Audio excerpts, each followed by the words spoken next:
Hello? Hello?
Are you awake? I thought I heard you get up. Yeah, I'm awake. Sorry, I just can't sleep. Are you thinking about him? Yeah, a bit. Usually get back to sleep, my love. I'm fine. No, it's okay. What else is on your mind? I don't know, it seems weird, but I had one of the most vivid dreams of my life. I saw a fox on a snowy mountain, just looking confused and worried. Those eyes, I can't get those eyes out of my head. She was running in the windy snow, looking for something. Do you think it has to do with you and what's been going on? I don't know. It was just a dream, Rachel. They're not meant to make sense. A lot's happened the past couple days, that's all. Well, if you're not going to sleep anyway, you should tell me. I want to hear. All right.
So, not far from her home, she followed that path to something unexpected.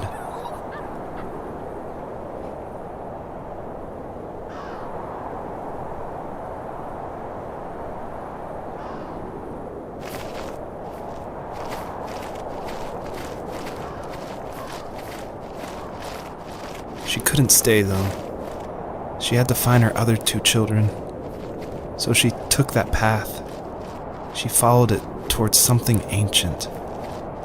Something with answers.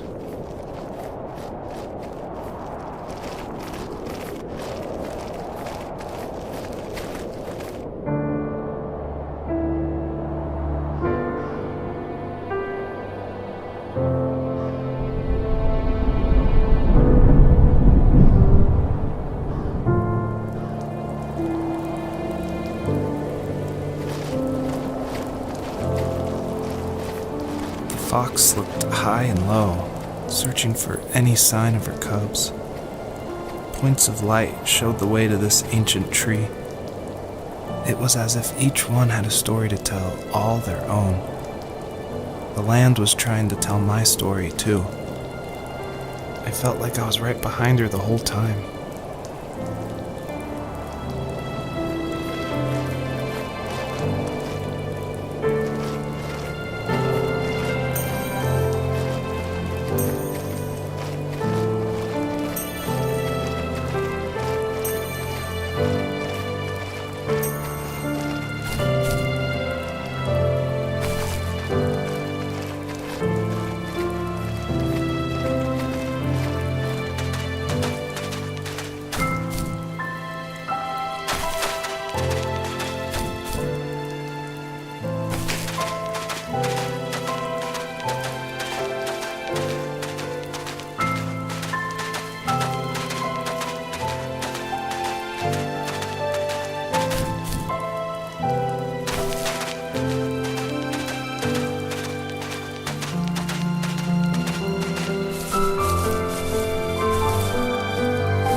As a kid, did you ever do show and tell in your class?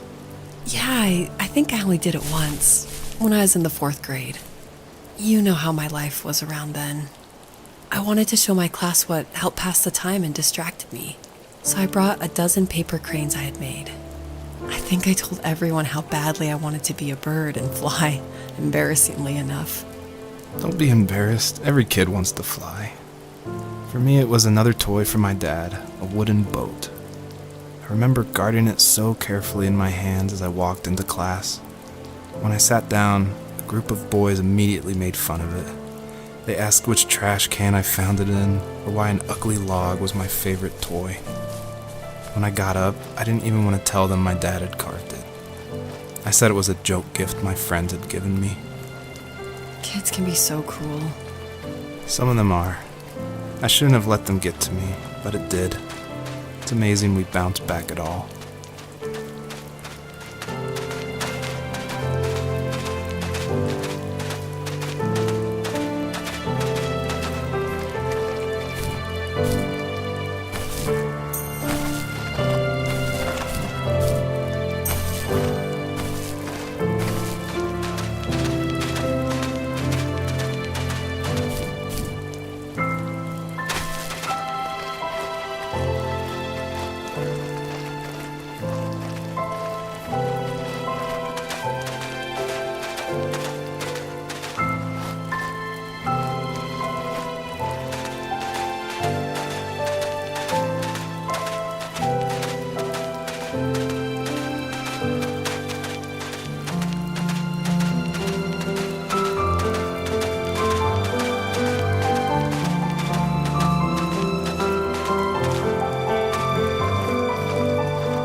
Dad did for a living?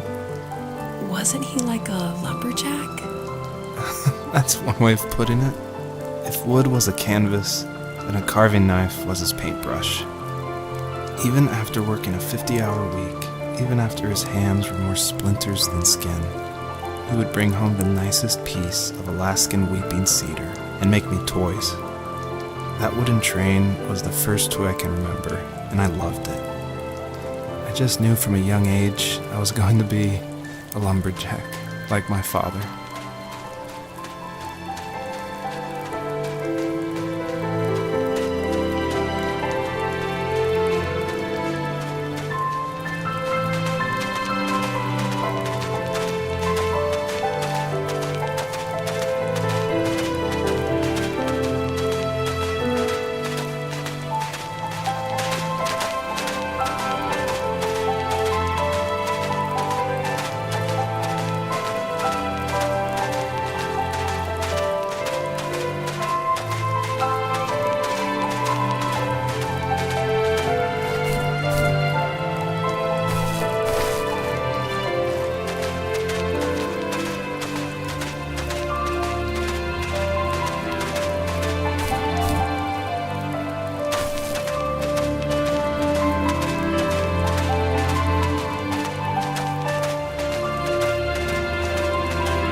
Usually those kids would leave me alone, but somehow they could tell I was different. They made fun of how far away I lived. They called my dad a sourdough. I was a blabbermouth as a kid, telling my dad stories I made up for hours. But after that show and tell, I didn't tell him much anymore. He didn't know exactly what was wrong, but his best guess was that the toys he carved weren't cool enough. He carved me a tank and tried to tell me what it was like to be in a real tank as a serviceman. I didn't know your dad was in the military. Yeah, in the army. The sad thing is that I'd pretty much forgotten until just now. There's so much I still don't know about him. I'm sorry. He knows how much you love him. You're going to see him again soon and have some closure, I'm sure.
myself, why talk to anybody anyway? Why bother when I'm happy by myself? I started drawing a lot, mostly animals I saw in the woods by my home. I then imagined designing my own hideouts with things like TVs and pantries full of chips and cookies. I think that idea of leaving home and drawing blueprints started my career. I found a lot of solace in that. I'm not surprised, but I did the same thing, you know? There's something special about having a place to call your own. And now look at us. Well, if you count renting in an overpriced city. It's as close as we can get for now.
teenage years were full of sketching, angst, and trouble. I wasn't popular or unpopular. Maybe just forgettable. I guess that gave me a sense of freedom, so I hung out with crazy kids, doing crazy things, even though I mostly just watched the chaos ensue. We did it all. Put fireworks in mailboxes, hide roadkill in people's garages, break windows of the barber shop in Anchorage. My dad was furious, but he was so busy working he couldn't do much to stop me from going out. I think being an adult means there's no one to stop you making hard decisions. He had to make a living, and he couldn't be in two places at once. Yeah, I realize that now. But at the time, I was sure he was more interested in growing his business than what was going on with me.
He was working another late night, and my friends were over, saying how bored they were and how they had come all the way out to my house for nothing. One of them mentioned how that old, ugly beyond belief truck was still in the garage, and how we should take it for a spin. I was only 15, so I kind of fought it for a while. The next thing I knew, we were careening around the mountain path, rocks spitting onto the sides of the cliff, while my dad's cringeworthy bluegrass blared out the speakers.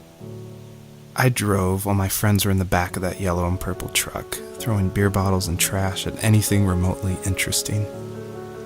Felt like I was soaring in the air with borrowed wings. But all good things have endings. A cop outside of Eagle River pulled us over after he saw us in a bottle rocket into someone's yard. What followed was a long night of talking to disappointed adults and feeling smaller than ever.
After he drove me home from the police station, I blew up at him, saying how I never wanted to be like him, how I was going to be someone and leave that hick icebox for good.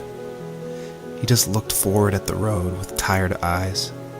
I took out that bluegrass tape from the cassette deck and chucked it out the window. In my sage teenage wisdom, I thought I had proved the ultimate point, but my dad had a different idea. He slammed the brakes, slowly bowed his head while gripping the steering wheel, and finally looked at me. All he said, like it was a polite request, was, "Make this right." I sat there in silence, fuming, but I eventually got out and combed every square inch of the woods, muttering profanity after profanity. I found it 30 minutes later, near a small waterfall off the road. I went back to the truck, put the wet tape back in, and sure enough, it worked. We didn't speak another word to each other the rest of the night.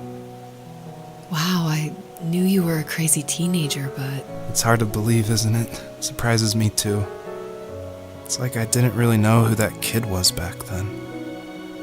I bet my dad thought the same thing over and over. It's almost like he was saying, "Make this right," to himself, more than to me.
friends would laugh about that night and talk about how crazy it was.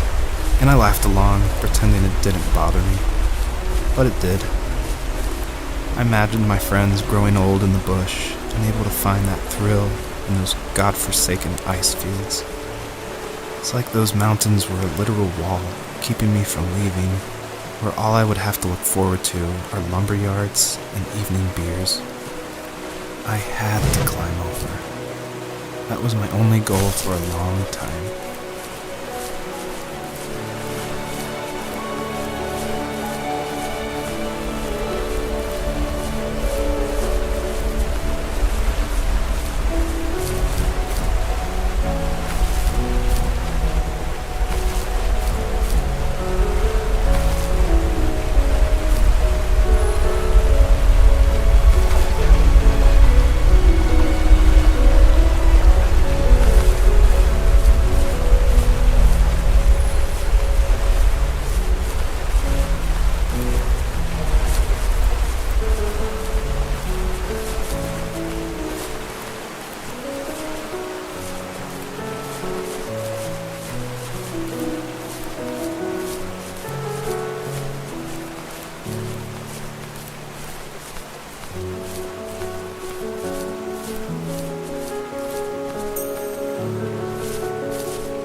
If there was some way I could take my love of drawing and turn it into a way of escape, nothing would make me happier. I wanted to create instead of tearing trees down. I wanted to move to the lower 48, not because I hated it there in Alaska, but I hated the idea of it. It's like all of that spite inside me had created this monster which followed me around my whole teenage years. I put so much energy into doing what others didn't expect of me. Why did I do that? There's one fact you're forgetting, though. If you didn't have that fire in you, we probably would have never met. You're absolutely right. Maybe the destination is all that matters in the end. But then why am I awake? Why am I seeing this fox go on her journey? And why can't I stop thinking about my dad?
My dad built a lot of stuff in his free time.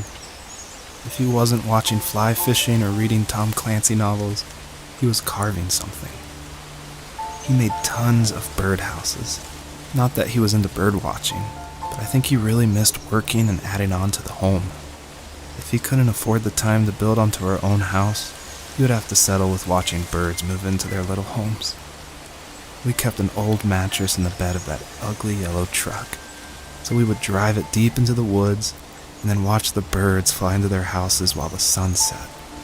Usually it was accompanied by venison jerky or a cold Coke, but not a lot of talking, which is how we both liked it.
We were happiest underneath the evergreens.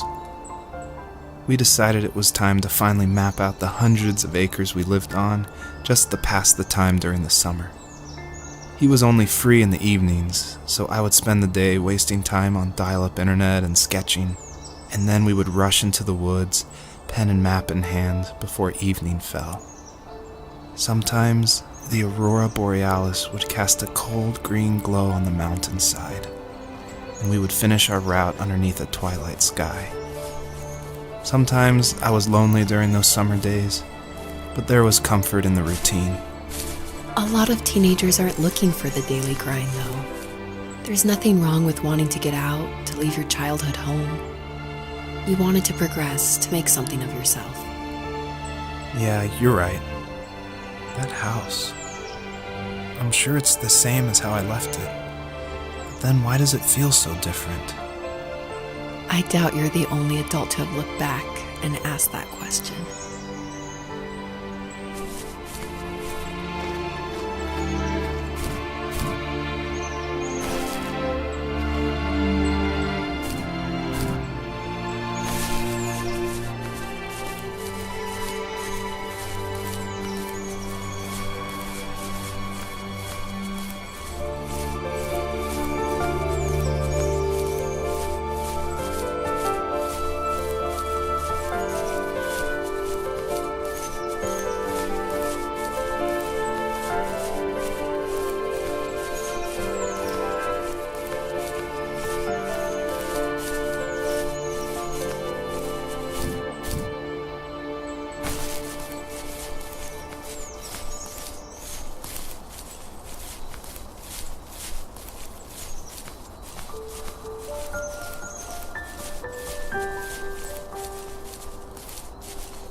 there were old abandoned pieces of a shed and car long left unused. I used to ask him all the time who those people were that left all this junk, and I'm sure he got so tired of hearing it that he made up some elaborate stories how a brown bear ate them and haunted the woods afterwards. What's funny is I think it made those people seem more real, growing up thinking they were still hanging out like they couldn't say goodbye.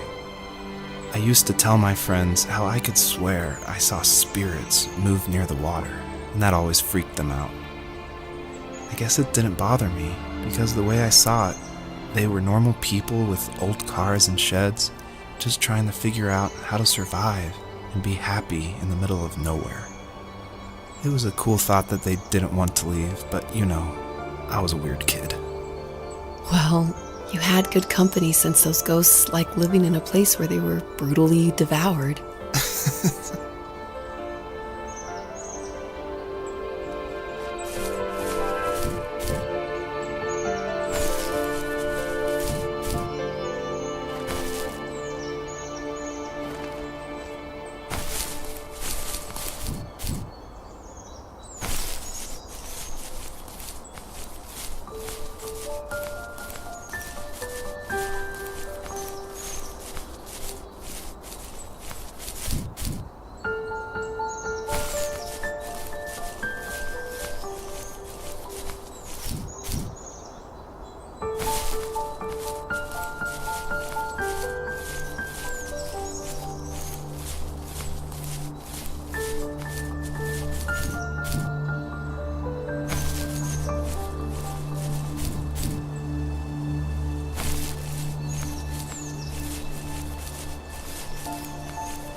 Even at my most distant, at the times when I detested him the most, he kept reaching out. For a year straight, he asked me every week when we were going camping. I thought he was just dense. Eventually, to shut him up, I agreed. We carried out the worn lawn chairs from the garage and set up a cinder block campfire at the site we'd always used behind the house. We walked down the mountain path, talking in the warm sunshine we only got a couple months of the year. Those 3 obsidian rocks shimmered alongside the shore, almost like sparklers pressed against a dark window. I'll never forget that wet stone on my feet, or how those massive mountains looked even bigger in the lake's reflection. I felt small, but grateful. As the sun set, my dad found something I hadn't seen for a long time. The tree where I'd made my first carving when I was 6. I hadn't even carved it. My dad had helped me, but I still called it my tree. Something about seeing my name there made me open up, and we talked about everything that night in that old camouflage tent. I told him how much I love sketching and design, and how it would be a dream to study architecture in Seattle. I told him how I didn't get along with my friends much anymore, but that I didn't mind being alone. He told me he was there for me, and he joked that if all he had to do was write my name on a tree to finally get me to talk, he would have left me carved logs with novels on them in front of my room every morning. I don't know why it took me that long to realize it, but it was then I knew how much he had sacrificed for me.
perpetrator stood nearby, unfazed, like nothing was wrong.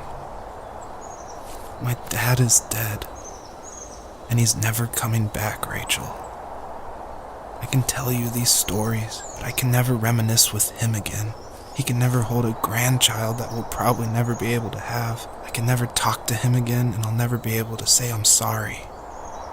for everything.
I need to go to bed. I just can't talk about this anymore. Good night.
Joseph, you can't go to sleep feeling like this.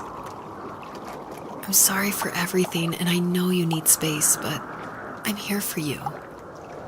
You don't need to feel so lost.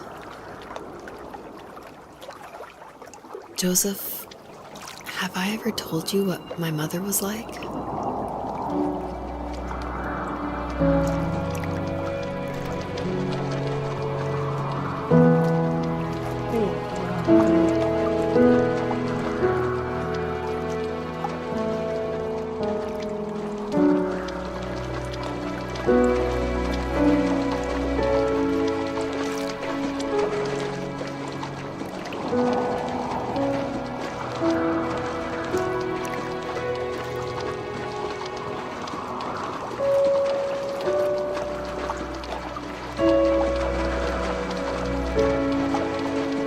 You know what it's like not to have a mom at home.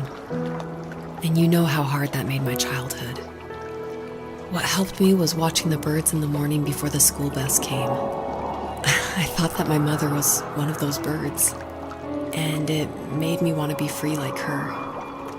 My mom taught me how to fold origami cranes while she was in the hospital. So I told myself I would fold one every day until I could fly myself.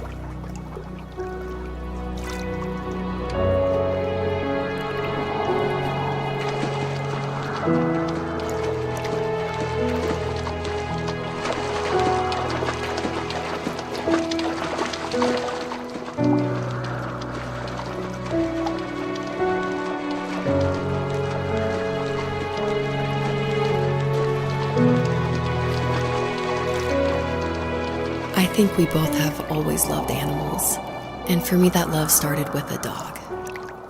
Sometimes this Rottweiler would come up to our property line and wait at the fence for me, but only once in a while.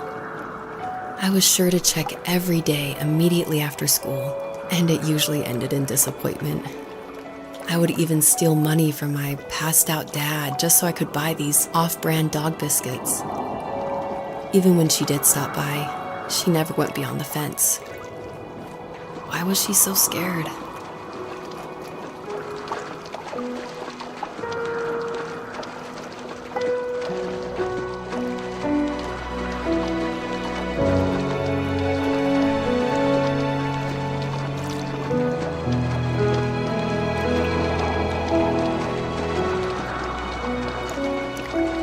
I think my dad was the opposite of your dad in almost every way, except he was in the military as well. He coped with alcohol of every kind. The trailer started falling apart, he got angry and I withdrew. More and more, I became the weird, quiet kid who made lots of origami birds and carried dog biscuits around. I think we were pretty similar when it came to being the weird kids. And that same sincerity in college was one of the reasons I was so drawn to you.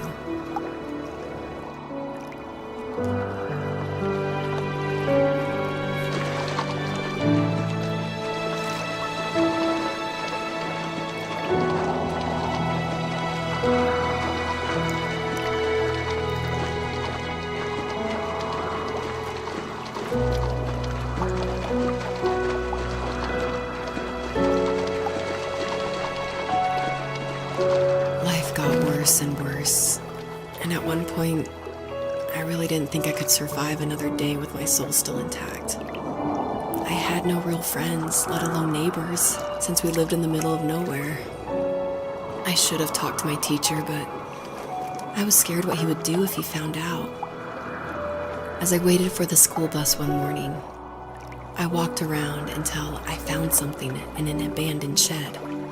Something I can't put into words.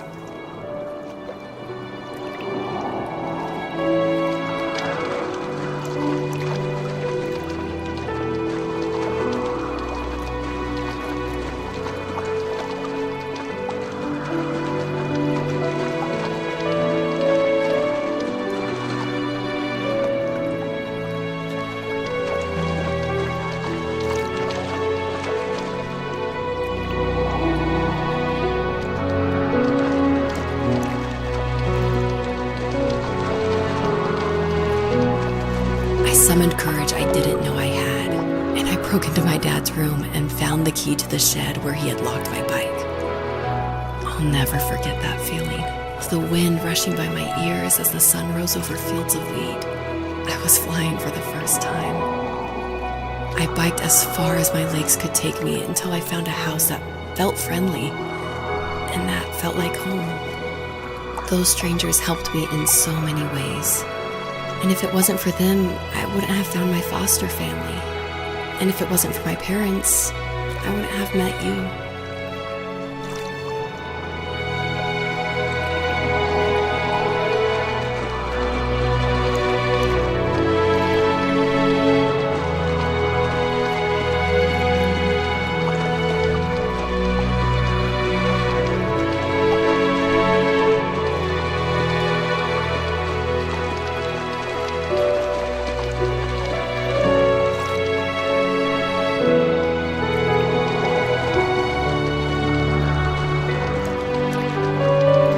You have strength, Joseph, and you're not as alone as you think. It's all just so pointless. Just waiting for life to happen. It's like having the home I always wanted is cursed out of my reach. The thought of being a parent myself. How could I do that when I couldn't even be a good son? I'm sorry. I know what you're saying. I just don't know how things will work out. These quiet hours will turn into years, and we'll wonder which roads passed us by. Then we'll forge a new road together. Besides, I discovered for myself that one fateful morning where any hopeful road leads to. There may be thorns and mist, but it always leads to the same thing. And what's that? Family. I'm so glad that you're part of my family, Rachel. And I'm glad you're part of mine.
fox knew her last cub would be waiting for her at the first tree. She was almost there. The rain cascaded onto the jade valley where the entrance to the tree was. Life was protected there, because that's where life began. It was now only a mother and a daughter left. Items from my life still dotted the ground as she moved closer to her destination and destiny.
At the end of high school, I felt something I hadn't felt in a long time.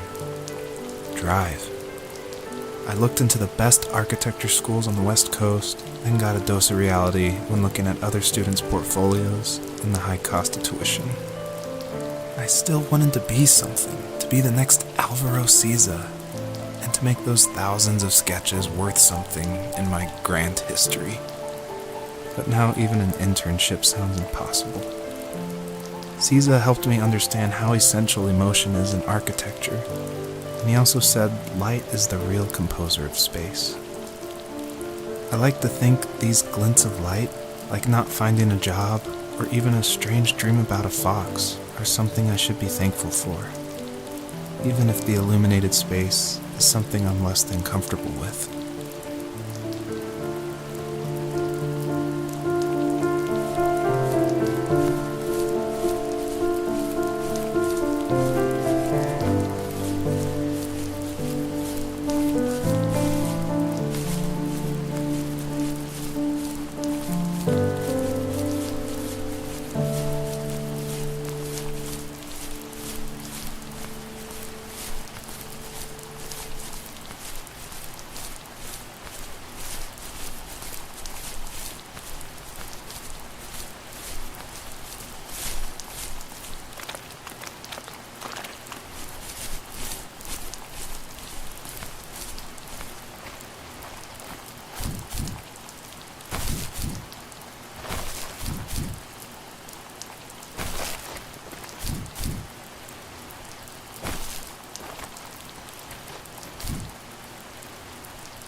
My dad was super supportive with my college plans. To a point. Things were okay until this terrible accident happened. I guess a forklift flipped over due to a bad axle, and it crushed one of the workers there. My dad didn't eat for days, even though he wasn't directly involved. It devastated him. Not only did it hurt the business, but it just freaked him out. He would talk in his sleep, muttering things about firing people and saying sorry. One fateful day he approached me, said that since my school search wasn't going well, I should finally be a man and take over the family business. He said one day he was going to die, and that all of his work, sacrifice, and even that man's life would be wasted in vain. I just lost it. Teenage me just exploded at the thought. I screwed up. I said things I shouldn't have. He was having a crisis, and I pretty much spit in his face.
Was that the last time you talked to him? No, I called on holidays, and he would call on my birthday. I guess we acted like nothing ever happened, which was stupid. Didn't want to ask about his lumberyard, and I'm sure he didn't want to ask about my job search. I never went back and visited. I think the last conversation we had was about what movies we had seen and what exactly a best boy is in the credits. I thought he would be here so much longer.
In the distance, the first tree illuminated the wasteland.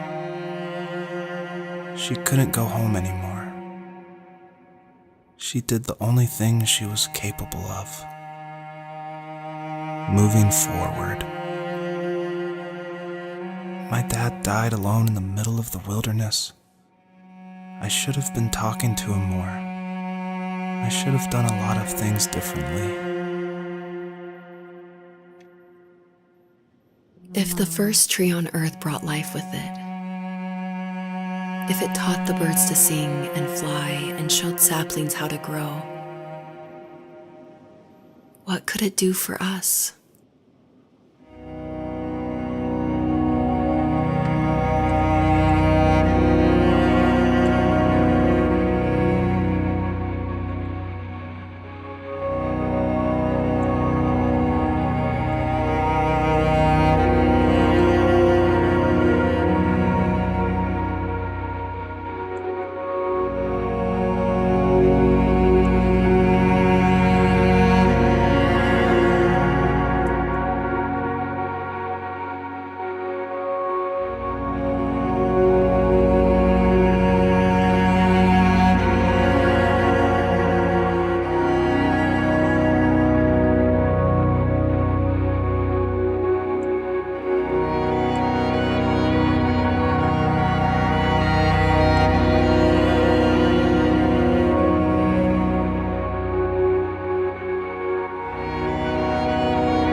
There was a letter I received yesterday from a name I didn't recognize, with a quote I can't stop thinking about.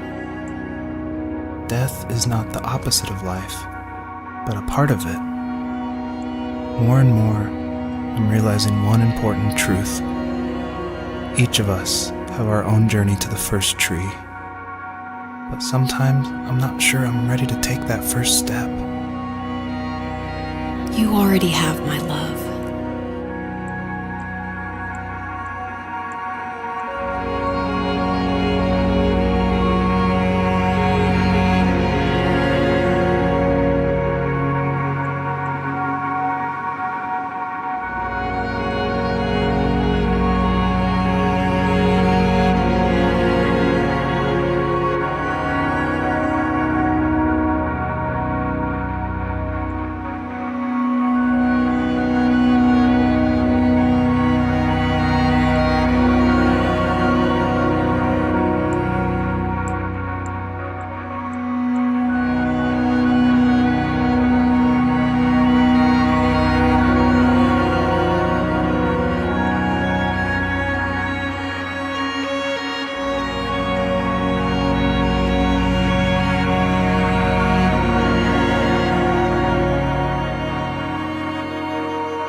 but I have no idea. It was only a dream, a distraction from tomorrow. I don't think dreams normally bring back to memory so many important feelings. Maybe it was just a dream, but it was also a gift. Yeah, I suppose. But tomorrow we're getting on a plane to the last place on Earth I want to be. The only person that would have made the trip worth it is gone. You're going to see him and be with him one last time before you say goodbye. I have one last quote for you by Emerson, sealed in an imaginary letter from me to you. It is the secret of the world that all things subsist and do not die, but only retire a little from sight and afterward return again. Go to sleep, my love. We have a big day tomorrow, but I'll be there with you every step of the way. Thank you. Thanks for listening. Good night, Rachel. Good night, Joseph.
Gondoltam, hogy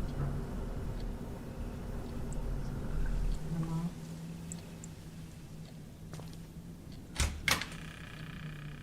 vége.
Most mit kell csinálni?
apa.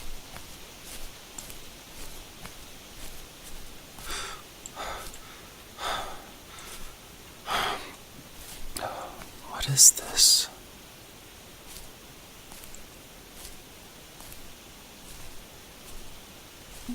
Kerés.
Jó kis erdő.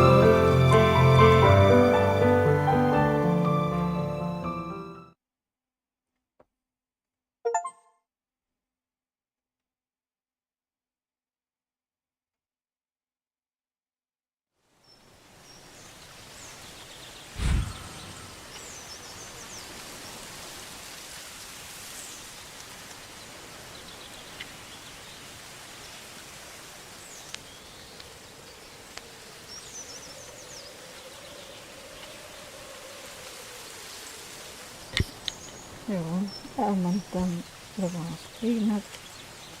Jó.